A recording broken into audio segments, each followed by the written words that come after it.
Esse primeiro bloco o senhor vai cortar. Aí eu chamo e falo, vamos continuar com a doutora Rose. Aí agora eu vou chamar agora. Estamos de volta no nosso programa Debate Contemporâneo, como aprender a estudar com essa pandemia. E nós fomos para o break com a doutora Rose falando e vamos continuar com ela agora, te informando como aprender a estudar com esta pandemia. Doutora Rose. Ok, concluindo então aí o pensamento, né? A linha de raciocínio. Quando eu tenho essa capacidade, quando eu acredito que eu tenho, e eu acho que de tudo que nós estamos falando aqui, o mais importante é a gente acreditar nisso, que nós temos essa capacidade, aliadas a essa disciplina e essa abertura de leque da possibilidade que nós temos de inteligência e de capacidade cerebral, quando isso tudo está associado, nós podemos vencer toda e qualquer barreira para passar por essa pandemia, para aprender algo novo nesse tempo, para poder estudar, para poder rever os seus conceitos e também para poder progredir, avançar. Então, não é por causa da pandemia e não é por causa dessas limitações que nós vamos ficar impedidos.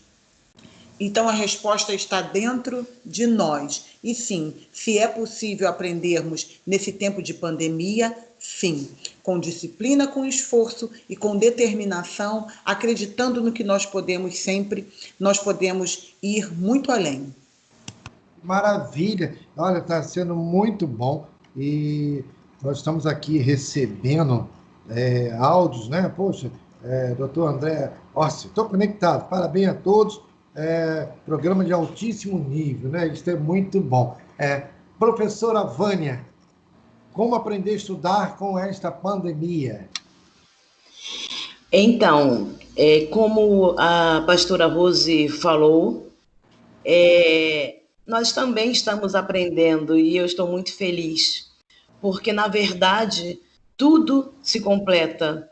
Eu estou aqui pensando na questão do hemisfério direito e hemisfério esquerdo. Na verdade, a escola reforça muito o lado esquerdo, quando, na verdade, o direito é fundamental, a criatividade para estudar é fundamental, não é? O lúdico é fundamental, tornar o estudo uma coisa gratificante, agradável, interessante, onde eu posso buscar novas formas de aprender, é muito importante, né? E, na verdade, o lógico é muito valorizado. Então, uma forma de estar aprendendo é descobrindo novas formas de estudar, né? E essa questão da organização que o doutor Ezequiel falou, eu falo sempre com meus alunos e eu me ouvi falando, porque quando o caderno está desorganizado, né, você não consegue compreender, você não consegue entender, não tem vontade de estudar. Então, quando o seu caderno está organizado, você entende melhor o conteúdo, você entende melhor, você tem mais vontade de estudar, né? O seu cérebro compreende, né, que precisa estar voltado para aquele conteúdo. Então, a organização é muito importante, né? A determinação e a vontade de aprender, como a doutora Rose falou, também é fundamental. Então, as coisas vão se completando, mas eu quero acrescentar a isso a questão de ouvir os mais experientes, né? Existem várias formas de nós aprendermos, mas eu quero destacar duas. Uma é ouvindo, né, o conselho das pessoas mais experientes, né? E a outra é pagando para. E eu digo sempre isso para os meus alunos, né? Eu estou aqui como mais experiente, não como aquela que sabe mais, mas como mais experiente, para passar para vocês a melhor forma de estudar, né? Então, como aprender nessa pandemia? Procure ouvir pessoas que já passaram por esse momento que você está passando de aprendizagem e ouça né, experiências, aprenda com elas, né? Nós temos aqui hoje, nesse debate, várias experiências, aprenda com elas, né?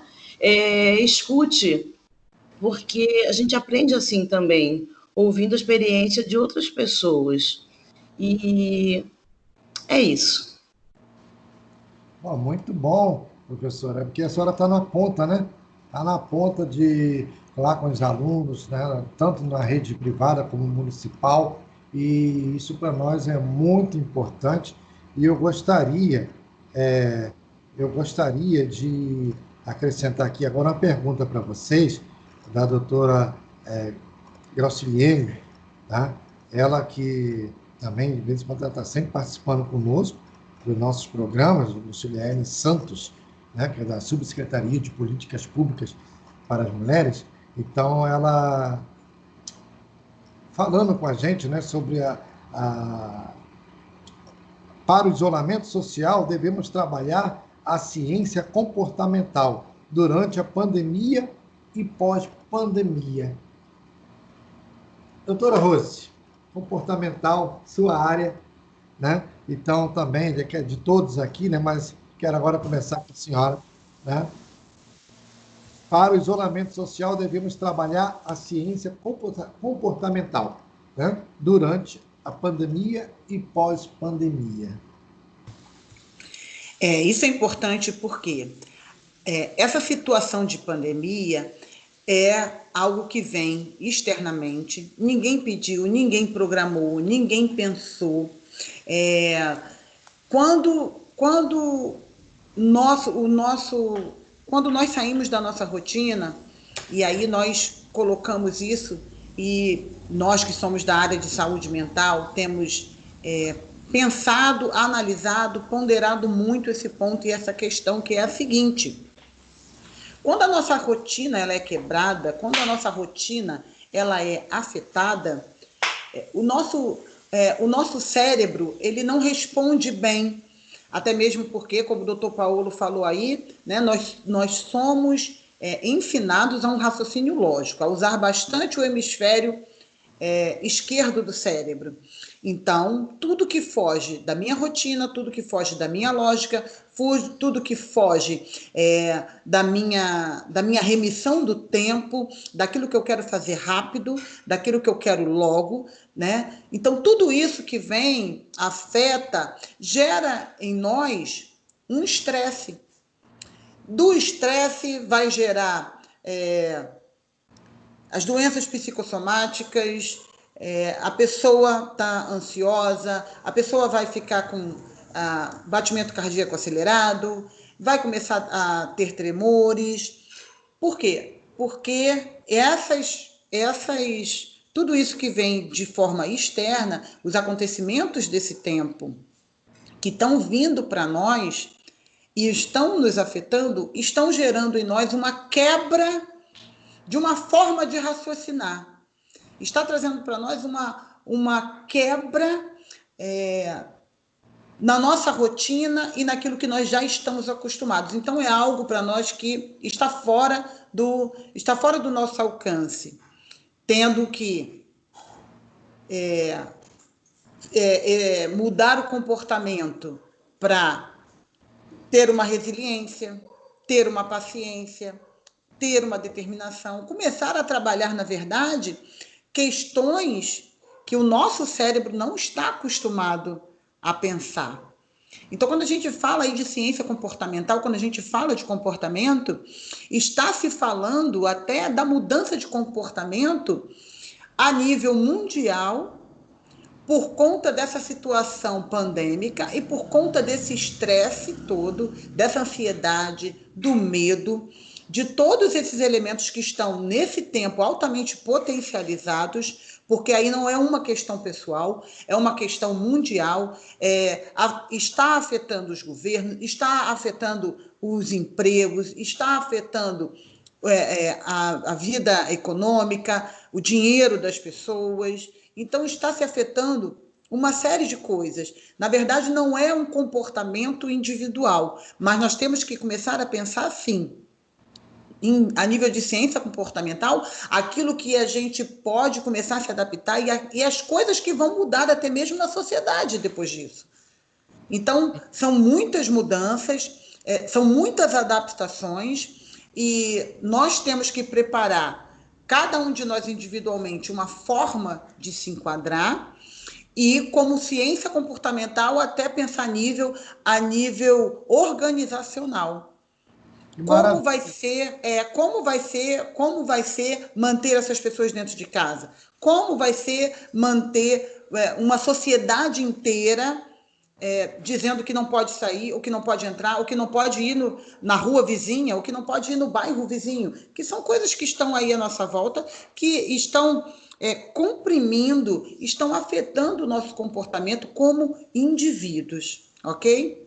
Ok, doutora, excelente explanação, né? E professor, meu professor Paulo, então, professor Ezequiel, vamos então, professor Paulo, então vamos aqui, que é a pergunta, né? Para o isolamento social, devemos trabalhar a ciência comportamental durante a pandemia e pós-pandemia?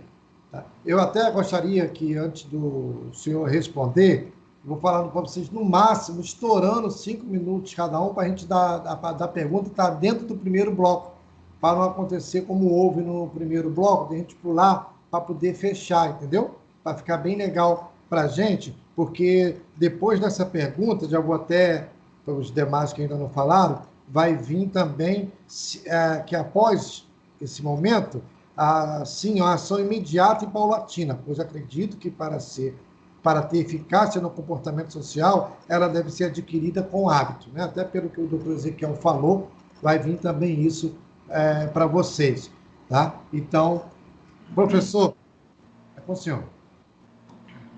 Olá. A questão da ciência comportamental, há várias vertentes, na verdade. Não vamos entrar, na verdade, nessa discussão das vertentes distintas da ciência comportamental. Mas é importante perceber que, ao longo de séculos, se entendeu que razão e emoção são duas coisas que deveriam ser dissociadas, que nós deveríamos, por exemplo, controlar as emoções. As emoções deveriam ser controladas pela razão, né? E dessa forma, tem uma célebre frase de um filósofo que diz que o coração tem razões que a própria razão desconhece, né? E dessa forma, então, essa dissociação entre razão e emoção coloca muitas vezes as pessoas a pensarem que elas têm que ser lógico-matemáticas, que elas têm que tomar decisões simplesmente dentro da lógica exata. E note que, na verdade, uma frase de Chaplin, que acredito que tem muito a ver com esse contexto, né, mais ou menos parafraseando Chaplin, não estou dizendo exatamente a frase dele, ele diz mais ou menos o seguinte: não sois máquinas, homem é o que sois. E a verdade, nós somos seres humanos e somos seres emocionais. A emoção nos torna humanos. E dessa maneira, note que podemos, inclusive, trabalhar inteligentemente com as nossas emoções. Não nos contaram isso, mas isso é um fato, né? É verdade. Note que pode-se, na verdade, constatar isto. Um exemplo, certamente vocês já viram isso acontecendo, os ouvintes. Muitos dos ouvintes já ouviram e possivelmente vocês já viram também. Duas pessoas discutindo. Uma discussão terrível. Se nós dissermos para essas pessoas, fiquem calmas, elas ficarão calmas? Não, mais nervosas ficarão extremamente irritadas. Como pode ficar calmo, né? Me pedir calma numa situação como essa? Entretanto, muitas vezes o telefone celular toca, e na hora que toca, às vezes a pessoa que discutia ferozmente, de repente, ela aciona uma calma total. Atende o telefone, diz: ô, meu amigo, que bom que você ligou, queria mesmo falar com você, né? Ah, maravilha, você vai estar onde no final de semana? No clube? Ah, então nos vemos lá, um abraço aí para a família. Curiosamente, aquela pessoa acionou uma calma total. E o outro, às vezes, espera terminar a ligação. O que é mais interessante, o outro consegue esperar, termina a ligação e os dois voltam a discutir. Já viram isso acontecendo? Quem aqui já viu? né? É curioso, note, olha, a doutora Rose já viu acontecendo. Então, isso nos faz perceber que nós temos o poder, por exemplo, de trabalhar inteligentemente com as nossas emoções. Isso não significa controlar emoções, sufocar emoções. Controlar emoção é algo que não funciona bem, né? Sufocar emoções, muito menos. É como se fosse pegar a válvula da panela de pressão e tampar a válvula. Em algum momento explode. Então, note que nós estamos vivendo num momento pandêmico, num momento de tristezas, num momento de perdas, muitas vezes irreparáveis. Não devemos tentar sufocar as emoções, nem negligenciá-las, né? Nós vamos viver as emoções todas que são, na verdade, pertinentes a esse momento que estamos, desse contexto que nós estamos inseridos. Agora, nós podemos perceber que nós temos um leque de opções emocionais e que podemos inteligentemente escolher outras emoções que também estarão participando e sendo importantes nessa jornada, porque na jornada, embora com tristezas, com perdas, há coisas boas a serem vistas, a serem contempladas, a serem analisadas, que nos trarão gratidão por este momento também de jornada e de caminhada. Então nós podemos chegar ao outro lado da travessia desse deserto mais fortalecidos psicologicamente, emocionalmente, né, mentalmente, até mesmo espiritualmente. Então, podemos trabalhar inteligente com as emoções, e emoção e razão são duas coisas que se complementam, não são dissociadas. Que bom, que maravilha. Professora Vânia. Professora? Abre o microfone. Pronto. Em relação ao comportamento, o comportamento do aluno, vou dizer sempre em relação à minha vivência, né? E eu estou vivendo duas realidades. Eu tenho a aula, eu estou dando aula para a rede privada, né? E para a rede estadual, a rede Pública, né? Pública, na Maré. E o comportamento, né, é totalmente diferenciado, até porque o meu aluno da rede privada tem toda a possibilidade, né, todo um quarto para poder estudar, ele tem toda a possibilidade, né, ele tem um lugar adequado, material adequado, né, e então a aula realmente está... eu não vejo um aluno estressado, eu não vejo um aluno, entre aspas, prejudicado, porque eu estou ali o tempo todo para dar todo o suporte, né? Então, eu vejo que o comportamento do aluno na rede privada não houve tanta mudança, né? Mas, mesmo assim, ele fica preocupado como é que vai ficar a sua nota, né? Porque a avaliação, a forma de avaliar muda, né? Enfim, a gente tem que se adaptar, né? A escola, o colégio teve que se adaptar a essa realidade, né? Na rede pública, na estadual, nós temos a dificuldade porque menos de 40% dos meus alunos têm acesso à internet, né? Então, eles também não têm como acompanhar as aulas, e mesmo na aula presencial, eles já possuem muita dificuldade, né, pela internet, então essa dificuldade ficou muito maior, então eles estão muito angustiados, muito preocupados mesmo. Eu não consigo atingir a todos. E aí eu dou meu depoimento, né? Muitos estão preocupados até mesmo com a questão do trabalho, da alimentação, e realmente tem sido uma realidade muito dura, muito dura. Professora, mas deixa eu lhe falar, essa realidade também a senhora tem enfrentado, a senhora tem, estamos sem ter aula, mas a senhora está dando aula online, pelo menos Sim. na rede privada? Sim, eu estou dando aula online na rede estadual. Seus alunos, qual o comportamento deles? Aproveitar esse momento do tema, né? E a senhora está na prática com eles. Sim, então, na rede privada, eu pego a faixa etária né? Fundamental 2 vai dos 10, 11 anos até os 14, tá? Então, na rede privada, eles têm todo o material adequado, tem um quarto só para estudar, eles têm um livro, eles têm o apoio da família, então, isso em geral, né? Então, isso torna a aprendizagem bem mais fácil, né? Bem possível, E na tá? pública? Agora, na rede estadual, nós estamos com grande dificuldade. Digamos que de uma turma de 40 alunos, 45, eu tenho 3, 4 alunos acompanhando a aula. Entendi. Então, e os outros alunos? Eles ficam totalmente prejudicados. Então, a rede estadual providenciou uma apostila que vai ser entregue, não sei de que forma, porque na Maré, né, os endereços não são certinhos, né? Mas mesmo assim, eles estão muito angustiados, preocupados em perder o ano letivo, estão preocupados, né? Porque mesmo com esses que estão acompanhando as aulas pela internet, que são pouquíssimos, por mais que a gente explique e procure várias formas, vídeos, aulas dinâmicas, eles possuem muitas dificuldades, são adultos, aula à noite, né, e precisam trabalhar durante o dia e não estão podendo trabalhar, estão realmente... É um desafio muito grande, é um desafio. Entendi, professora. E até, doutor Ezequiel, a nossa pergunta, né, que foi feita, até aproveito também o que a professora acabou de relatar, que o senhor tem a nos dizer. Bem, falando da questão comportamental, eu trago aqui o conceito de Viktor Emil Frankl, que é o criador da terceira escola de psicoterapia vienense, a logoterapia.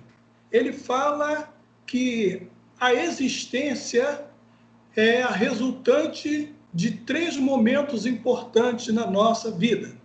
A existência de uma pessoa, ela é resultado ou resultante do que ela foi, do que ela é e do que ela pode ser. Esses 3 vetores são uma resultante muito importante. Eu vejo a pandemia como uma grande oportunidade. Eu posso até ser mal interpretado, mas em termos de educação, porque educação vem lá do latim, educare, vem mesmo o significado, mesmo radical de edifício, é uma construção. Então é um momento muito oportuno para a gente repensar e mudar essa nossa força resultante futura. O passado, por mais triste que tenha sido, a gente não pode voltar.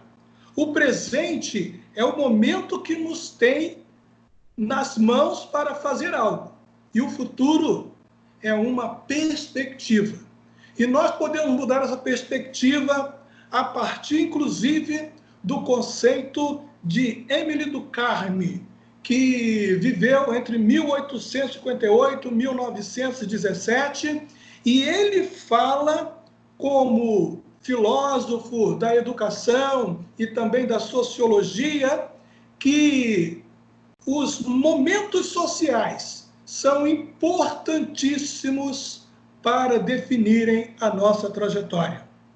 Ele fala a respeito da educação e a gente está já saindo um pouquinho do que aprender para a educação, porque a gente vê que há uma defasagem muito grande, o que nós fomos, o que nós somos e o que nós podemos ser enquanto educadores e enquanto também educados, como alunos, como discentes e docentes. Olha, infelizmente, o desempenho do Brasil no PISA, que é um programa internacional de avaliação de estudantes, deu de um resultado de 600 mil estudantes de 15 anos de idade, de diversos países. O Brasil na última avaliação, caiu para a 70ª colocação. Então, existem apenas alguns poucos países que estão abaixo do Brasil. O Brasil está numa situação muito defasada. E o INAF de 2011 fala que o índice de analfabetismo funcional nosso chega a 73%. Então, é uma questão de se abordar um pouco mais profundamente. O tempo aqui é curto para que eu possa adentrar nos meandros dessas questões, mas a gente precisa aproveitar, como diz a filosofia oriental. Crise, ela é uma oportunidade para a vitória ou para a derrota. Vai depender do que nós fizermos agora. Entendi, doutor. Algo maravilhoso, muito boa explicação. Olha, nós vamos para o nosso break e nós já voltamos. Já. Segure aí, hein?